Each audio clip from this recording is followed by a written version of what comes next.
काफी रात हो गई है, वक्त का बिल्कुल पता ही नहीं चला। हाँ, एक काम करो, तुम निकलो, मैं भी बस थोड़ी देर में निकल जाऊंगी। कहो तो मैं तुम्हें घर छोड़ देता हूँ। अरे नहीं नहीं, थैंक यू सो मच, बस थोड़ा सा काम बाकी है, तुम निकलो। Okay, bye. बाय।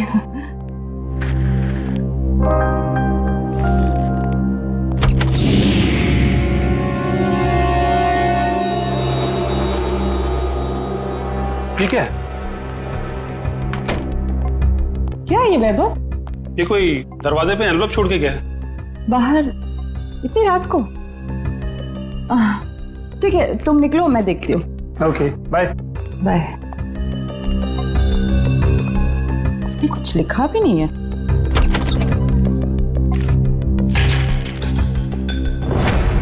एक नजराना सालुंखे के लिए।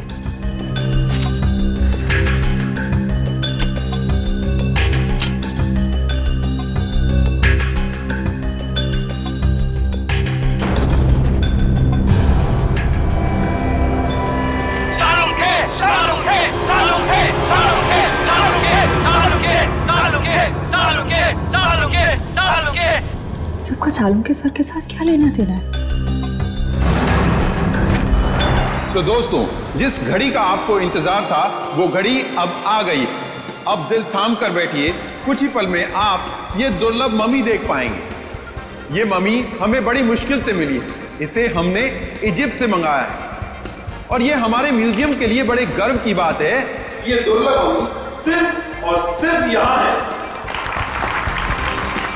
और इस दुर्लभ मम्मी को यहां तक पहुंचाने का सारा श्रेय जाता है मिस्टर हबीब को, जिन्होंने इस 2000 साल पुरानी मम्मी को हमारे म्यूजियम तक पहुंचाया है।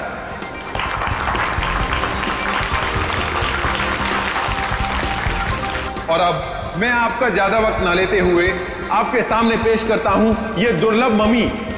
लेडीज एंड जेंटलमैन, आपके सामने पेश है कायरो की शान, तलातत है इस मम्मी का नाम।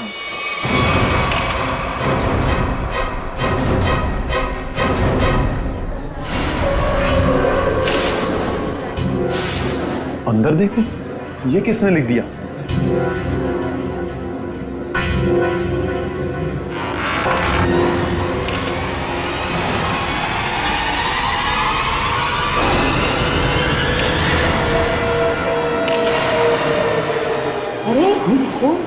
ये क्या है?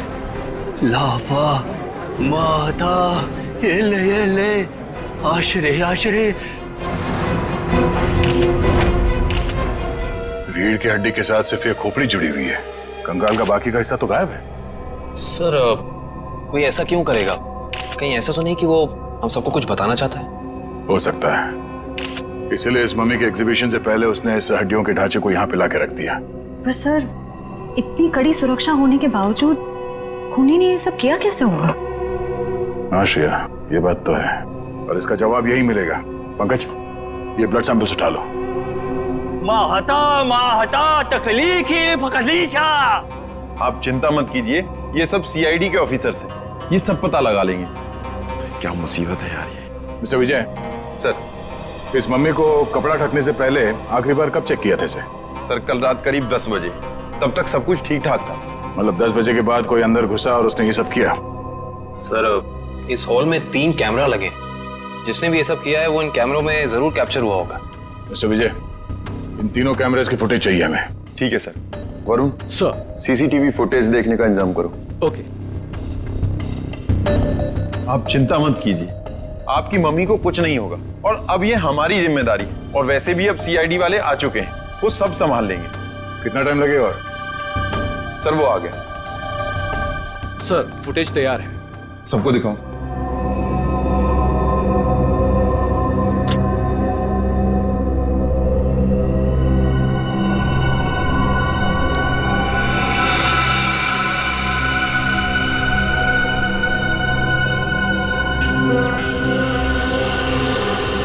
ये क्या?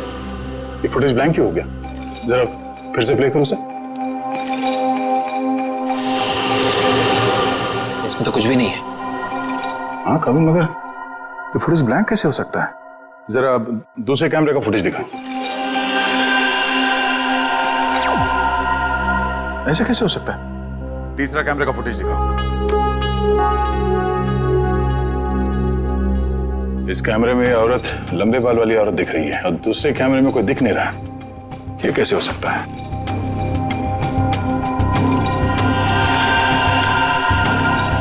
एक कैमरे में दिखी और दूसरे में गायब। कैसे हो सकता है?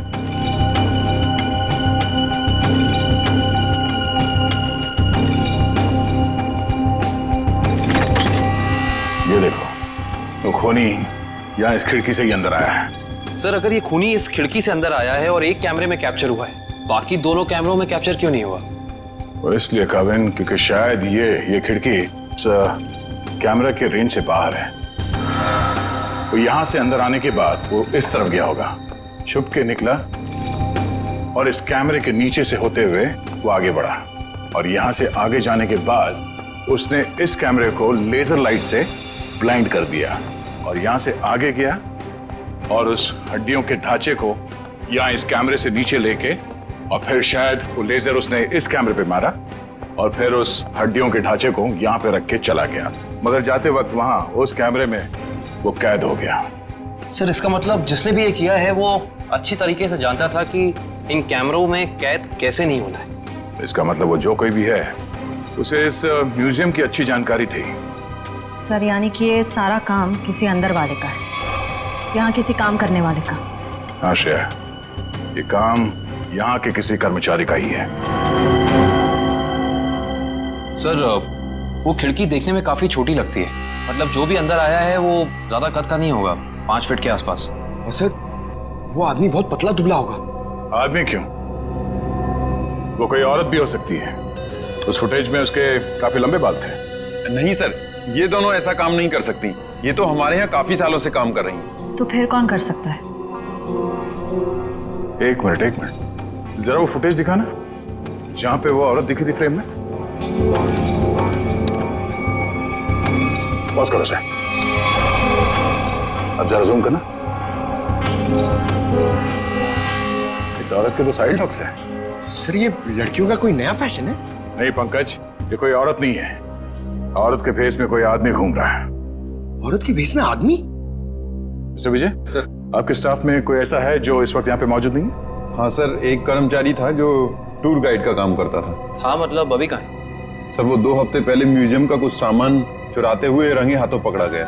अनिल नाम था उसका। हाँ सर, अनिल की कद काठी ऐसी है कि वो इस खिड़की से आ जा सकता है।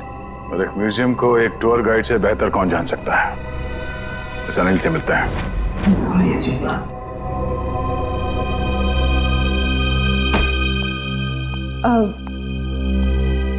सर कल रात को ना एक अजीब डीवीडी आई है आपके नाम से लैब में। डीवीडी? हाँ सर, ये देखिए सर। एक नजराना सालुखे के लिए। सर इसमें ना एक जलती हुई गाड़ी दिखाई है, कुछ लोग अपना मुंह छुपाए खड़े हैं और वही लोग आपके नाम के नारे लगा रहे हैं सर। तारिका, ये सब उलझाने का वाला मामला है, कोई हमें भटकाना चाहता अपने काम से। रखो ये डीवीडी वहां पर रखो, काम पे ध्यान दो। कम ऑन, देखो इस डीवीडी को उधर और इधर आओ।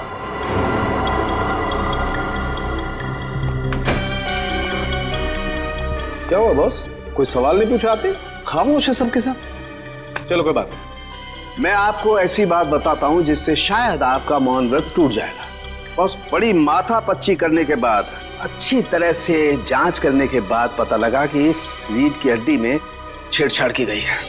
रीढ़ की हड्डी के साथ छेड़छाड़ की मतलब ये कि इस रीढ़ की हड्डी की हर वर्टिब्रा को गौर से देखो तो पता चलता है कि सारी वर्टिब्रा उल्टे सीधे क्रम में लगी हुई है। रीढ़ की हड्डियां गलत क्रम में लगी है, इसका क्या मतलब हो सकता है यार? मतलब ये कि देखो ये वर्टिब्रा C1, इसके बाद होनी चाहिए C2, लेकिन यहाँ पर है C7 और ऐसे ही ये सब कुछ उल्टा पुल्टा। तो रीढ़ की हड्डी में बाकी हड्डी के टुकड़े अलग ही क्रम में? हाँ, सारी हड्डियाँ बिल्कुल उल्टी पुल्टी लगाई गई है। जैसे कि C1 के बाद आना चाहिए C2 पर है C7, फिर आना चाहिए C3 पर है C2 और उसी तरह से सारी हड्डियाँ। C1 C7, डॉक्टर साहब ये क्या है, कुछ समझ में नहीं आ रहा है। अरे तुम्हारी क्या निकल, हमारी समझ में नहीं आया भैया। बहुत खोपड़ी लगाई तब पता चला है किसी ने बड़ी होशियारी से, बड़ी सावधानी से ये हर वर्टिब्रा को उल्टा सीधा क्रम में लगाया है। और जिसने भी ये किया है ना साळुंखे, किसी खास मकसद से ही किया है, ये खास मकसद से। और एक बात, जिस किसी ने भी ये किया है ना बॉस, उसे मानव शरीर की और मानव की हड्डियों के ढांचे की बड़ी अच्छी जानकारी है। सर ये सब करने के लिए कोई इतनी तकलीफ क्यों उठाएगा? सचिन, मुजरिम ये सब करके हमें ये बताना चाहता है कि हमारा मुकाबला किसी साधारण आदमी से नहीं है, वो बहुत खतरनाक है। सिर्फ खतरनाक ही नहीं, दिमागी बीमारी है इस आदमी को। सिर्फ इतना ही नहीं सर, इन हड्डियों पे जो खून लगा हुआ है, टेस्ट करने के बाद पता चला कि वो किसी एक इंसान का नहीं है, बल्कि 3 अलग अलग लोगों का है। क्या मतलब सर 3 और लोग मरे? खून 3 और लोगों का है? 3 लोग और मरे हैं? सचिन, 3 लोग मरे हैं या जिंदा, ये तो तभी पता चल जाएगा जब हम इस सिरफिरे को पकड़ लेंगे तब। लेकिन जिंदा।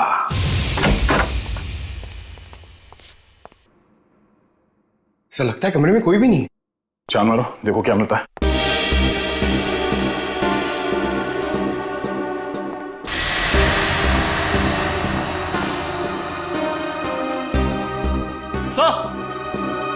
सर ये देखिए, अनिल सर जिंदा है, मगर सांसें बहुत धीमी चल रही हैं इसकी। पंकज, एम्बुलेंस को फोन करो जल्दी। हाथ खोलो। ये क्या? Pen drive? Play me. तो इसे चलो जल्दी।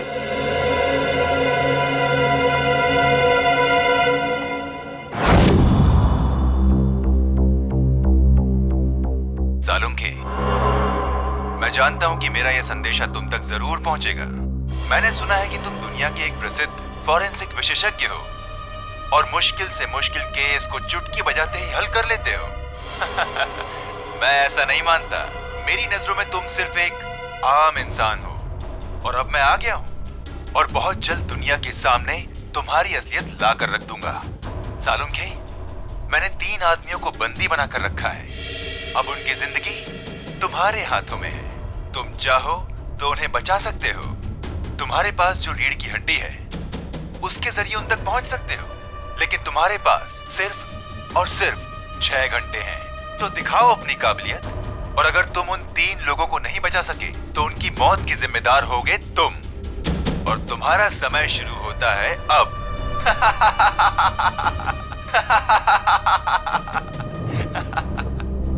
सर ये आदमी तो खुलेआम डॉक्टर सालुंखे को चुनौती दे रहा है। सर हमें सालुंखे सर को इसके बारे में बता देना चाहिए। सर हमारे पास सिर्फ 6 घंटे। हाँ पंकज, अभी डॉक्टर सालुंखे ही मदद कर सकते हैं इन 3 मासूमों की जान बचाने में। अरे क्या, इन 3 खून की रिपोर्ट से कुछ पता नहीं पड़ रहा है और हमारे पास सिर्फ 4.5 घंटे हैं। और इस मुजरिम के मुताबिक ये सबूत ही हमें सही रास्ता दे सकता है। कुछ तो ऐसा है तारिका जो हमारी नजरों से छुप रहा है। क्या हो सकता है ये? सर, इस मुजरिम ने आपको ही ऐसी चुनौती क्यों दी? मेरे कहने का मतलब है कि कहीं आपके अतीत में कभी ऐसा कुछ तो नहीं हुआ, कोई हादसा वगैरह जिससे आपको अभी भी अफसोस हो? तारिका, ये मुजरिम दिमागी तौर पर पागल है, हमें भटकाना चाहता, बस दैट्स इट। और सर वो डीवीडी?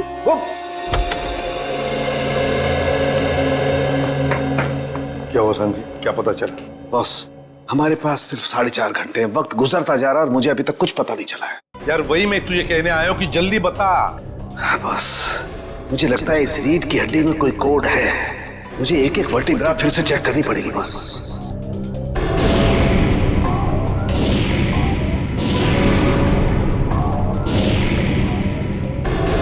हाँ बस, इस वर्टिब्रा में कुछ गड़बड़ है।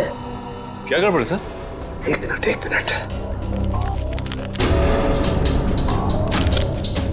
एक मिनट बस।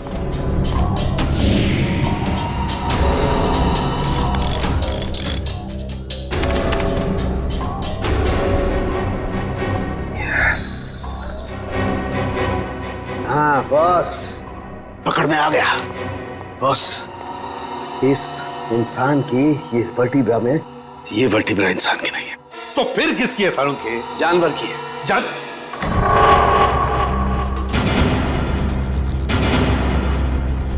यार तू क्या कह रहा है? बॉस, थोड़े से टेस्ट और करने पड़ेंगे, लेकिन एक बात कंफर्म है, ये वर्टिब्रा किसी जानवर की, और जानवर में भी ये वर्टिब्रा कुत्ते की है, कुत्ते की। कुत्ते का वर्टिब्रा है? हाँ बॉस। इंसान की रीढ़ की हड्डी में कुत्ते की? सर ये कैसे हो सकता है सर? निखिल, पूरी हड्डी नहीं, सारी वर्टिब्राज में से सिर्फ एक ये वर्टिब्रा कुत्ते की है जो इसमें बदल दी गई है, ताकि हमें लगे ही नहीं कि ये किसी कुत्ते की हड्डी है। लेकिन सर रीढ़ की हड्डियों को उल्टे सीधे तरीके से जोड़ने की वजह क्या हो सकती है? शायद हमें भटकाने के लिए बॉस। हाँ, ये हमें उलझाने की कोशिश कर रहा है, बड़ा चालाक है ये। वो चाहता है कि हम ये C1, C2, C3, C4, C5 इन वर्टेब्रेज में फंसे रहे हैं, और हमारा ध्यान इस कुत्ते की रीढ़ की हड्डी पर न जाए। एक बात और बॉस। क्या?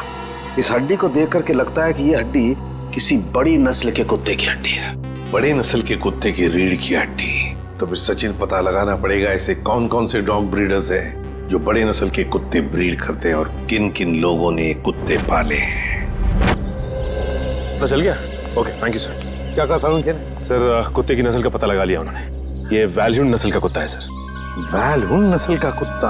हाँ सर, माफ कीजिएगा, आप लोगों को इंतजार करना पड़ा। बताइए मैं आपके लिए क्या कर सकता हूँ? हमें कोई परेशानी नहीं हुई, आप सिर्फ इतना मुझे बताइए कि क्या आप वैल्यून नस्ल के कुत्ते बेचते हैं? हाँ सर, ये बड़े दुर्लभ और बड़े आकार का कुत्ता है। हम इसे बाहर से मंगवाते हैं अपने कुछ खास ग्राहकों के लिए। तब तो ये आसानी से बता सकते हैं आपके इस नस्ल के अब तक कितने कुत्ते बेचे आप? हाँ सर,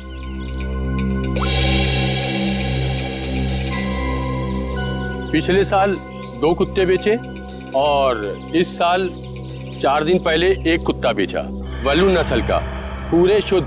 4 दिन पहले? सचिन, इन कुत्तों के सारे डिटेल्स ले लो। सर, हाँ, अनिल को होश आ गया है। उसने बताया उससे जो कुछ भी कराया गया जबरदस्ती करवाया गया है। तो फिर उसने खूनी को तो देखा होगा ना? नहीं सर, उसने खूनी को नहीं देखा। डैम इट, हमारे पास सिर्फ 3.5 घंटे। चलो जल्दी।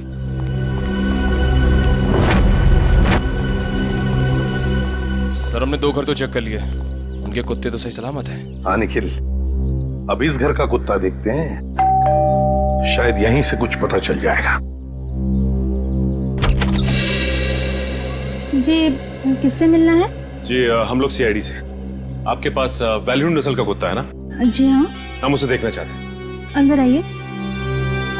रेक्स ने कुछ किया है क्या? अरे नहीं, आपके कुत्ते ने कुछ नहीं किया है, बस हम उसे देखना चाहते हैं। जरा बुलाइए ना आपके रेक्स को। सर वो क्या है कि हमारा नौकर उसको घुमाने के लिए लेकर गया है, बस अभी आता ही होगा। सर बैठिए ना प्लीज। नहीं, थैंक यू।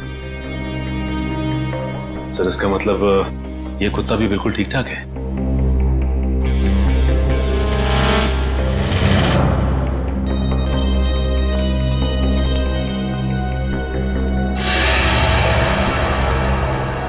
क्या यही है आपका रेक्स? जी सर, आपको कोई शक है क्या?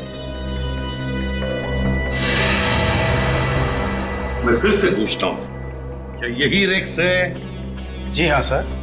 देखिए, हमारे पास जिस कुत्ते का फोटोग्राफ है उसके दाहिने आंख के ऊपर, मतलब यहां पर एक काला धब्बा है। आपके इस रेक्स में वो नहीं है। ये क्या कह रहे हैं सर आप? इसका मतलब तो यही हुआ कि जो कुत्ता आप लोगों ने खरीदा है वो ये कुत्ता नहीं है। ये क्या है माया? क्या कह रहे हैं सर? हमें कुछ समझ में नहीं आ रहा। ये तो अब माया जी समझाएगी। क्यों माया जी, कहाँ है रेक्स आपका? वो सर। माया जी प्लीज, हमारे पास वक्त बहुत कम है, इसलिए जवाब दीजिए। किसी की जिंदगी और मौत का सवाल है, प्लीज। अशोक, रेक्स गुम हो गया था। मैं डर गई कि तुम नाराज हो जाओगे, इसलिए मैं उससे मिलता जुलता दूसरा कुत्ता खरीद लाई। हमारा प्यारा रेक्स गुम हो गया और तुमने मुझे बताना जरूरी नहीं समझा, और दूसरा कुत्ता ले आई। आपको पता नहीं चला? सर मैं मर्चेंट नेवी में पिछले 6 महीने से मैं शिप पे था, अभी 2 दिन पहले आया हूँ। अच्छा माया जी, ये आपका रेक्स गुम कैसे हुआ?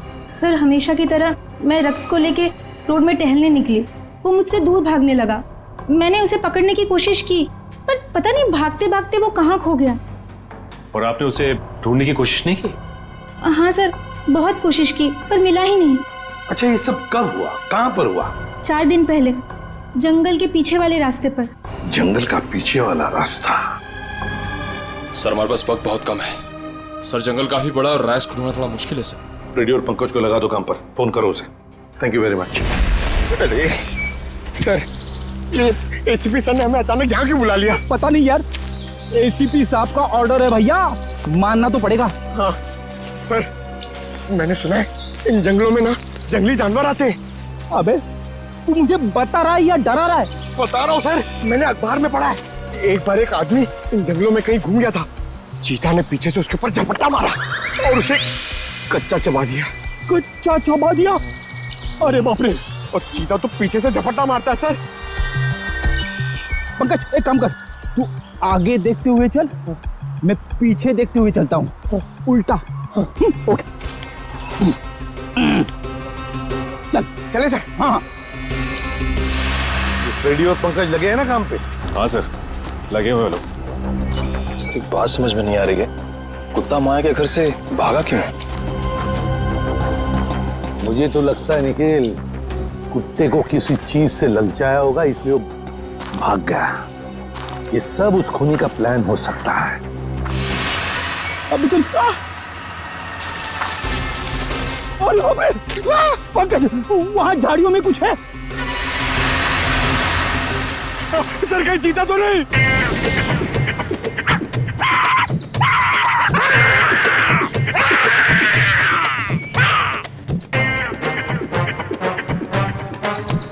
भाग गया सर, चीता भाग गया।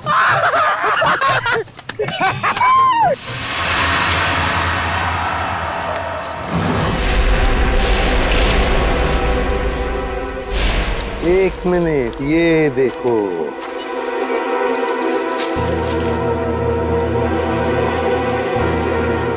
हड्डियां, जरूर इसी से ललचाया होगा कुत्ते को। शाबाश पंकज, शाबाश!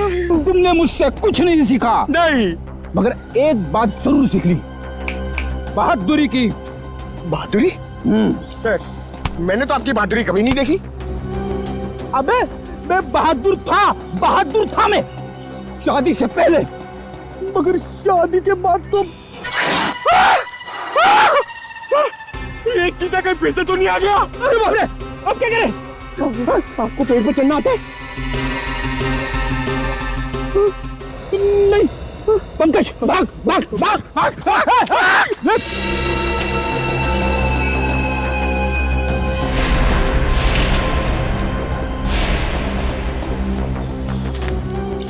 ये देखिए सर। हाँ, ये देखिए बॉल, लगता है कुत्ते ने चबाया हुआ है इसे। ये क्या, कुत्ते के दांत के निशान भी तो है। इसका मतलब है वो लोग इसी दिशा में गए हैं, क्योंकि हड्डियां हमें वहां पर मिली और ये बॉल यहाँ पर। उसी तरह होगा, वो देखते हैं।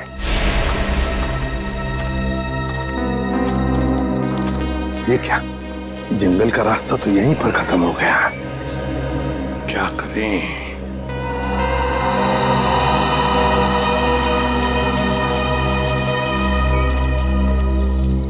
अरे भैया सुनो, देखो हम लोग सीआईडी से। घबराओ मत, सिर्फ पूछताछ करने आए हैं। एक बात बताओ, 4 दिन पहले क्या तुमने यहाँ पर किसी बड़े नस्ल के कुत्ते को देखा है? सफेद रंग का कुत्ता, उसके शरीर पर काले काले धब्बे थे, बड़ा खूबसूरत सा कुत्ता था। ये कुत्ता क्या सब, यहाँ तो दिन में बहुत सारे कुत्ते घूमते हैं। अरे भाई साहब, आपको बताया ना कि बड़ी नस्ल का कुत्ता, वो कोई आम कुत्ता नहीं था। अच्छा अच्छा, वो जिसे लोग गाड़ियों में लेकर घूमते हैं? हाँ, ऐसा कुत्ता तो देखा नहीं, लेकिन 4 दिन हो गए मैं अंदर खाना खा रहा था और एक कुत्ता जोर जोर से भौंक रहा था। तो मैं खाना छोड़कर बाहर आया, कुत्ता तो नहीं था, लेकिन एक सफेद कलर की वैन तेजी से निकल गई। शायद वो कुत्ता उसमें हो। सफेद कलर की वैन? अच्छा, वैसे तो तुम लोगों को आदत सी होती है ना किसी भी गाड़ी का नंबर, गाड़ी का मेक याद रखने की, तो हो सकता है उस गाड़ी का भी नंबर याद हो तुम्हें। हाँ साहब, वैन का नंबर था STU 3339। STU 3339। Thank you Sachin, इस वैन का पता लगाओ, सफेद कलर की वैन STU 3339। बस हो गया नाटक। हाथ ऊपर। चुपचाप अपने आप को हमारे हवाले कर दो। हाथ ऊपर।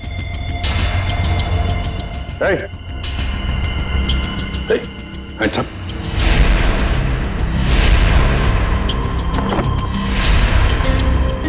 डमी सर, खूनी हमारे साथ अजीब खेल खेल रहा है। हाँ, समझ।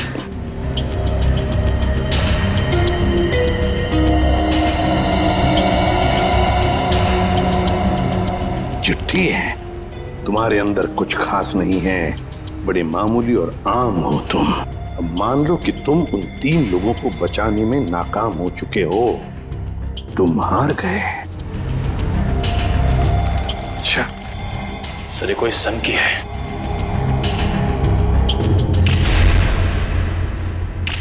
ये देखिए सर, इसके हाथ में ये फूल, लगता है कुछ बताना चाहता था हमको। हाँ, ये हमें कुछ बताना चाहता है, कुछ ऐसी चीज जो साळुंखे को भी दिख नहीं रही है। साळुंखे तो अब तक वहां पहुंचा ही नहीं। पता लगाना पड़ेगा है क्या ये सुराग जो अभी भी धुंधला सा है। या साळुंखे सिर्फ 40 मिनट बचे हैं, जो भी करना है जल्दी कर। हाँ बॉस, आई नो। ये रीढ़ की हड्डी की गुत्थी तो सुलझा ली, लेकिन उसके आगे कुछ समझ में नहीं आ रहा है। सर, जरूर हमारी नजरों से कुछ ना कुछ तो छूट रहा है। आई नो तारिका कुछ छूट रहा है, लेकिन क्या छूट रहा है वो तो समझ में आए। एक तारिका, ये स्कल पकड़ो जरा। तारिका, वो सब लो। सर, ये लीजिए सर।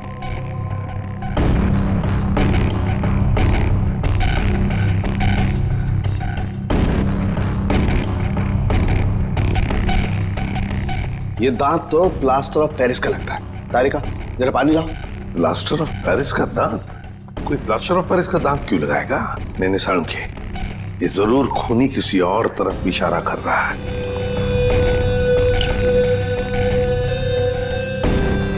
अच्छा साळुंखे साहब, ये आपके प्रोफेशन में ये प्लास्टर ऑफ पेरिस कहाँ इस्तेमाल होता है? सचिन, प्लास्टर ऑफ पेरिस अक्सर मेडिकल कॉलेजेस में कंकाल वगैरह बनाने के लिए, स्टडी के लिए इस्तेमाल करते हैं। Medical college, medical college. ये फूल बस, इस तरीके का फूल मेरे टाइम में मेरे कॉलेज में कुछ बदमाश छात्र अपनी पहचान के लिए छोड़ जाते थे। तो इसका एक ही मतलब हो सकता है साळुंखे कि खूनी तेरे मेडिकल कॉलेज की तरफ इशारा कर रहा है। हाँ, तेरे मेडिकल कॉलेज की तरफ, मेरे कॉलेज की तरफ। सर, मैं आपसे जिस डीवीडी के बारे में बात कर रही थी ना, उसके वीडियो में लोगों ने जो कपड़े पहने हैं उन पे भी ठीक ऐसे ही फूल का प्रिंट बना हुआ है। किस वीडियो के बारे में बात कर रही हो तारिका? तारिका, वो वीडियो ऑन करो। हाँ सर। लगाओ लगाओ, वीडियो लगाओ।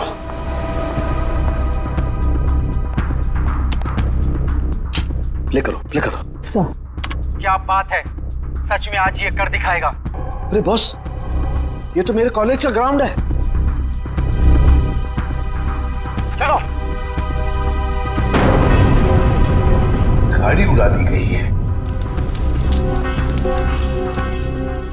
साळुंखे, साळुंखे, साळुंखे, साळुंखे, साळुंखे, साळुंखे, साळुंखे, साळुंखे, साळुंखे, साळुंखे। और वहां पर जितने भी लोग हैं सब तेरा ही नाम ले रहे हैं। साळुंखे, साळुंखे, साळुंखे। फिर इस वीडियो के बारे में पहले क्यों नहीं बताया तूने हमें? ये क्या चक्कर है साळुंखे? बॉस, कॉलेज में एक घटना के दौरान डीन की कार जला दी गई थी, लेकिन इसमें मेरा कोई लेना देना नहीं है। ऐसा तू कहता है ना साळुंखे, लेकिन खूनी सोचता है कि तेरा ही हाथ है इसके पीछे, इसलिए वो तेरे पीछे पड़ा है। नहीं साळुंखे, तेरा कुछ ना कुछ तो संबंध जरूर है इस केस से। गॉड, प्लास्टर ऑफ पेरिस का दांत लगाना, उस डमी के पास उस फूल का छोड़ जाना। My God. बॉस, बॉस, ये मुझे अपने कॉलेज की तरफ बुला रहा है। मतलब सर, इन तीनों विक्टिम्स को भी इसी कॉलेज में रखा गया होगा? हाँ, सिर्फ 30 मिनट बाकी है, तेरे मेडिकल कॉलेज में जाना होगा।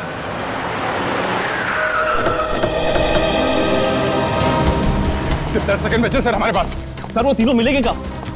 उस तरफ हो गए, उस तरफ।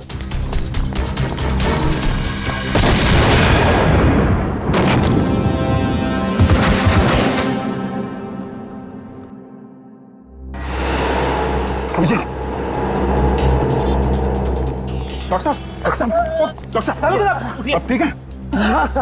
मैं कैसे ठीक हो सकता हूँ? 3 बेगुनाह लोगों की जान ली, क्यों किया तुमने ऐसा? संभालिए अपने आप को डॉक्टर साहब। नहीं, मैं कैसे संभाल सकता हूँ? उसने 3 बेगुनाह लोगों की जान लिया। मैं उस खूंखार को अपने हाथों से मार करूंगा।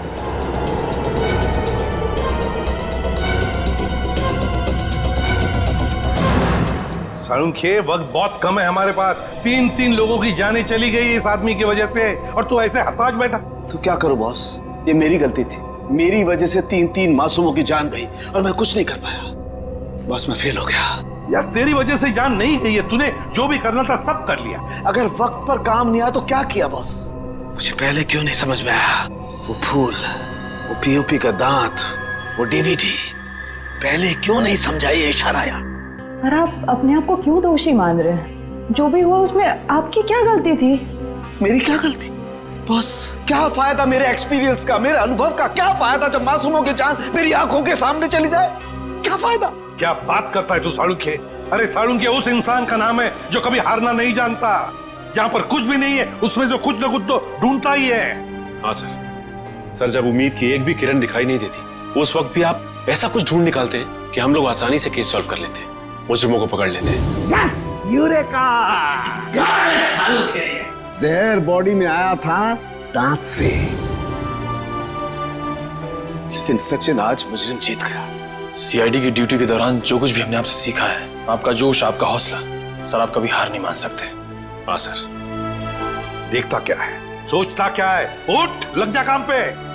बस, मैं तुमसे वादा करता हूं, ये साळुंखे तुमसे वादा करता है, मैं उस खूनी को छोड़ूंगा नहीं। मैं उससे उसके अंजाम तक पहुंचा करके रहूंगा बॉस। Yes, yes. ये हुई ना बात। साळुंखे कभी हिम्मत नहीं हारता, आप देखना। यूं सुराग मिलेगा साळुंखे, यूं सुराग मिलेगा। मेरे साथ तुम लोगों का साथ है, साळुंखे हार सकता नहीं। मैं जरूर उसे उसके अंजाम तक पहुंचा के रहूंगा।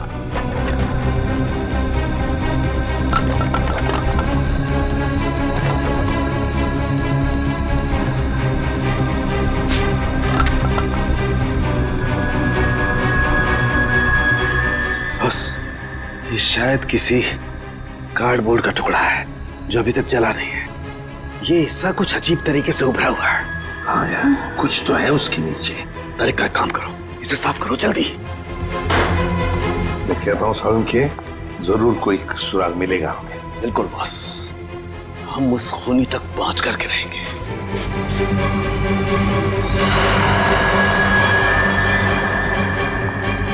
सर, से देखिए, यहाँ पे कुछ लिखा हुआ है। एवी क्या हो सकता है? सर, जीडी रोड पे एक कार्डबोर्ड बॉक्स की कंपनी है सर, जो पिछले 2 सालों से बंद है, और उस कंपनी का नाम है एवी एंटरप्राइजेस। तो इसका एक ही मतलब हो सकता है कि खूनी ने अपना ठिकाना बना दिया है उधर ही, एवी एंटरप्राइजेस में। काश अब वो जान पाता कि उसकी उल्टी गिनती शुरू हो गई है। सर, यही एवी एंटरप्राइजेस की फैक्ट्री।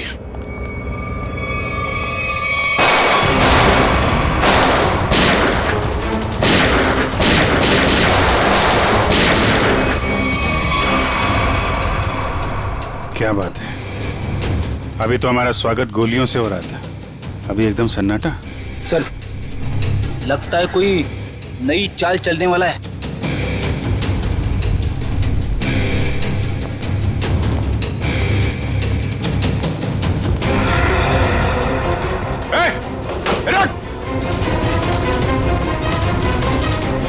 सर,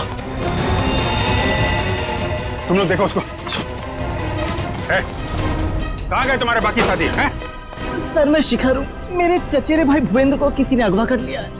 वो निकल भागने में कामयाब भी हो जाता, मगर उसने फिर से उसे पकड़ लिया। सर, इसका मतलब वो तीसरा विक्टिम अभी भी जिंदा है? एम्बुलेंस को फोन करो जल्दी। मेरे भाई भूपेंद्र ने मुझे मदद के लिए बुलाया था। हाँ। लेकिन मेरे आने से पहले उसने उसे फिर से पकड़ लिया। मैं आपको फोन ही करने वाला था, लेकिन गोली लग गई तुम्हें। प्लीज उसे बचा लो सर। निकल गए वहां से। कोई बात नहीं, तुमने उन लोगों को देखा था ना, उनको पहचानते हो? कुछ याद है उनके बारे में? सर मैंने खिड़की से उसकी एक झलक देखी थी। हाँ। उसका चेहरा झोपड़े के पास से जला हुआ था। चेहरा जला हुआ था?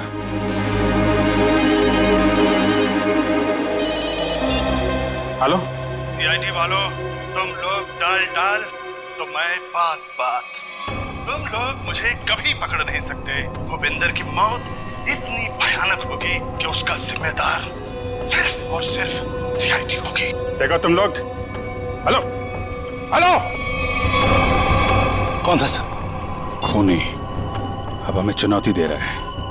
सर पता नहीं वो लोग भूपेंद्र को कहाँ ले गए होंगे।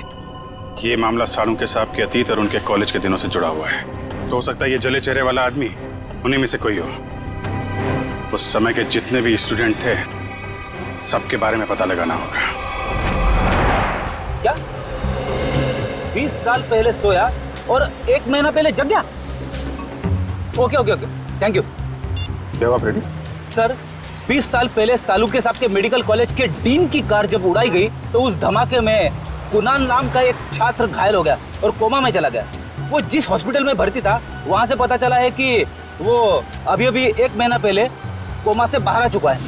बॉम्ब धमाके में घायल हुआ था और जो खूनी है उसका चेहरा भी जला हुआ है। मुझे लगता है ये कुणाली खूनी है, अब बदले की आग में जल रहा है। सर हॉस्पिटल वालों ने कुणाल का पता SMS किया। सर जरूर वो भूपेंद्र को वहीं लेकर गया होगा। ठीक है, उसके घर चलते हैं। क्या एड्रेस क्या?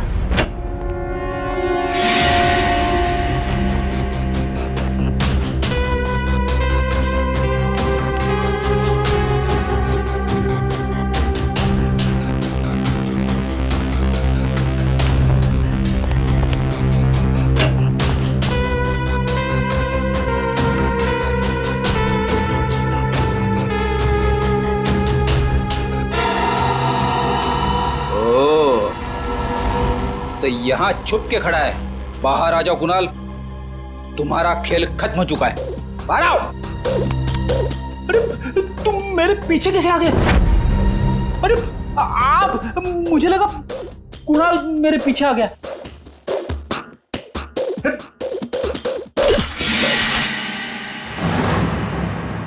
सिर्फ जूते हैं, वहां चेक करो।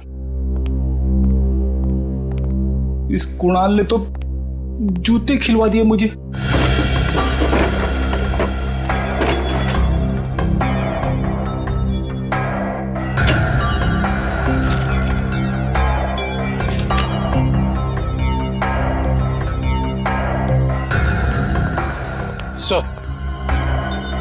यहाँ कोई नहीं है।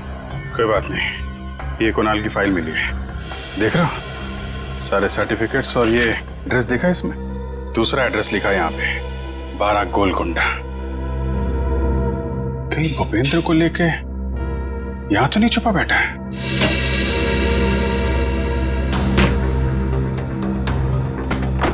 ब्यूरो में फोन करो, ये एड्रेस भेजो, उनको बोलो पता लगाएं इसके बारे में।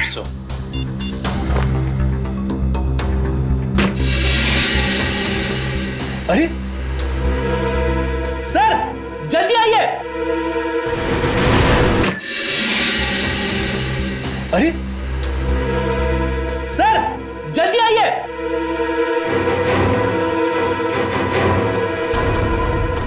क्या वो फ्रेडी?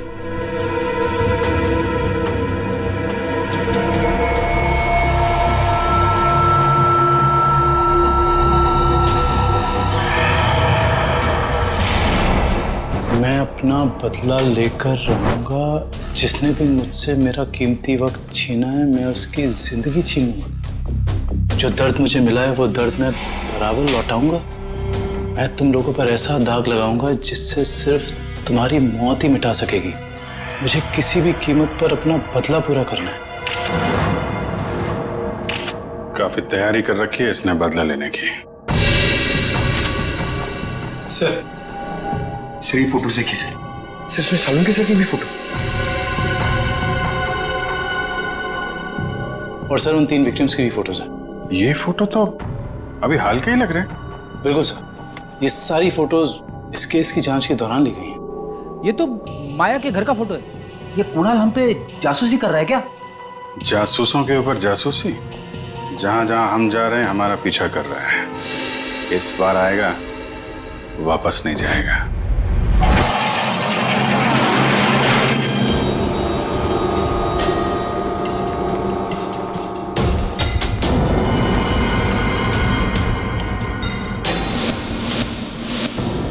सर, उस आदमी को बांध के रखा हुआ है। ये आदमी तो भूपेंद्र लगता है सर। भूपेंद्र, भूपेंद्र, ये तो बेहोश है। मैं खोल देता हूँ सर। नहीं, एक मिनट कविन, एक मिनट। अगर वो खूनी इस आदमी को मारना चाहता था तो बॉक्स फैक्ट्री में भी मार सकता था। इसे यहाँ पे लाके बांध के क्यों रखा है? ओह, मतलब ये हमें मारने के लिए चाल बिछाया उसने।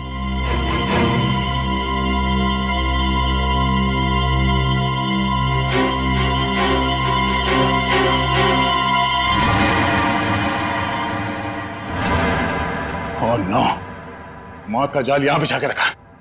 खोलो इसे जल्दी।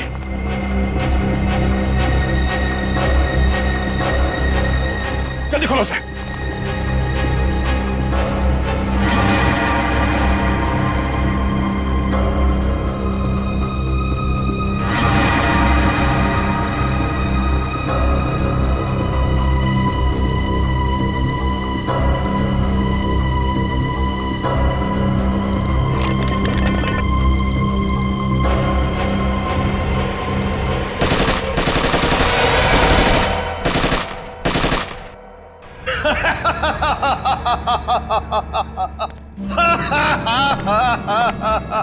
मुझसे बेहतर कोई भी नहीं हो सकता, कोई भी नहीं। मैं कुणाल, मैं कुछ भी कर सकता हूं, कुछ भी। मैंने सीआईडी वालों को सुला दिया, मौत की नींद सुला दिया। अब दुनिया में इसके बाद कोई भी अमन और शांति का जिम्मा अपने कंधे पर नहीं उठाएगा। अभी एक को सबक सिखाना बाकी है। सालुंखे, अब तुम्हारी बारी है, तुम्हारी बारी है। अब तेरी बारी है कुणाल। तुम लोग जिंदा कैसे हो सकते हो? तेरे जैसी बीमारी सीआईडी का कुछ नहीं बिगाड़ सकती। सीआईडी मरती नहीं, मारती है तुम जैसे गुनहगारों को। क्या कह रहा था तू? डॉक्टर सालुंके को सबक सिखाएगा? हाँ, चल तुझे डॉक्टर सालुंके के पास पहुंचाते हैं।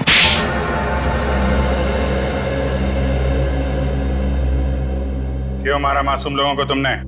वो मासूम नहीं है, वो अपराधी है, मेरे अपराधी। मैं उन सब लोगों को मार देना चाहता था जिन्होंने मेरी जिंदगी बर्बाद करने में कोई कसर नहीं छोड़ी।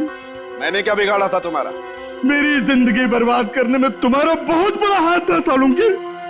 तुम जानते थे कि मैं तुमसे बेहतर हूँ, इसलिए तुम मुझसे जलते थे। ऐसा तुम सोचते हो, मगर ये सच नहीं है। मैं नहीं मानता। टीन की कार तुमने उड़ाई थी। नहीं, वो सालुंके नहीं था, मैं था। मैंने ही सालुंके बनकर वो सब किया, लेकिन उस ब्लास्ट की वजह से मेरी जिंदगी और मेरा भविष्य खत्म हो गया ना। उस वक्त मैं वहीं पे था, वो ब्लास्ट में घायल हो गया और मैं कोमा में चला गया। और जब मैं कोमा से जागा तो मेरा सब कुछ खो गया, सब कुछ खत्म हो गया। मेडिकल कॉलेज की उस घटना का वीडियो फॉरेंसिक लैब कैसे पहुंचा? वो मैंने भिजवाई थी सालुंके को चुनौती देने के लिए। माना कि तुम्हारे साथ जो कुछ हुआ गलत हुआ, लेकिन बदले की आग ने तुम्हें इंसान से शैतान बना दिया। कानून हाथ में लेने वाले को कानून कभी माफ नहीं करता। तुम दोनों की इसकी सजा जरूर मिलेगी।